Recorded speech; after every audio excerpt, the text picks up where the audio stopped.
Rejouer la collection Mon Frac, notre exposition est un projet produit par le Frac Nouvelle-Aquitaine MECA. L'objectif de ce projet est de construire une exposition avec un groupe de personnes volontaires.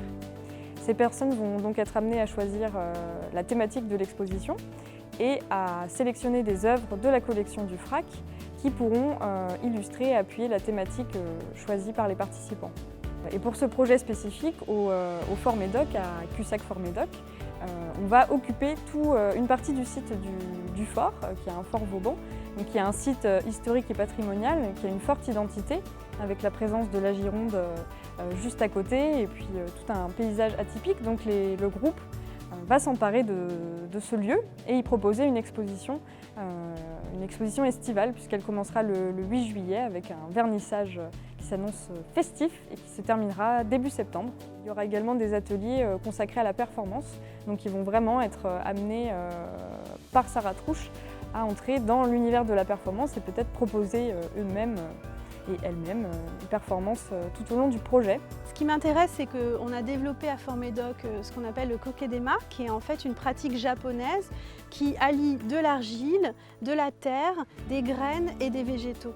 Ce que l'on fait, c'est qu'on associe l'argile que l'on peut retrouver après au grès médocain, dans la briqueterie que l'on va investir, des graines que l'on peut retrouver à la pépinière Guiton et des végétaux que l'on trouve au Fort Médoc avec l'œuvre de Michel Blasi.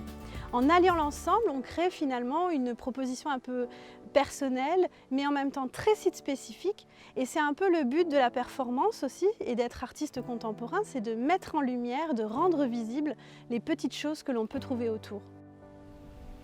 Plus des œuvres qui seront présentées au Fort Médoc. Il y aura un certain nombre d'œuvres montrées à la pépinière Guiton. Il y aura également des œuvres présentées à la briqueterie de Brache et enfin une œuvre installée sur une cabane de pêcheurs, propriété d'Alain Tandille qui se trouve à Saint-Vivien-en-Médoc. Donc on est vraiment sur un projet intergénérationnel qui mélange des habitants et des habitantes qui ne se connaissaient pas forcément au début du projet, ou en tout cas qui ne se connaissaient pas beaucoup.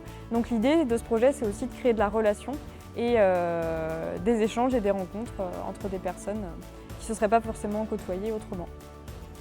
Et c'est aussi ça en fait le rôle de l'artiste, c'est d'arriver à créer du lien là où les choses ne sont pas forcément les plus simples.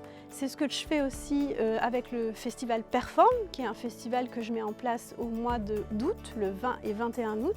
Et du coup, Rejouer la collection, l'exposition que nous sommes en train de mettre en place, fait partie du programme hors mur du festival Perform et du coup s'inscrit complètement dans une continuité de territoire intergénérationnelle qui allie à la fois œuvres d'art de collection publique, chant social, rencontres avec les habitants et artistes invités.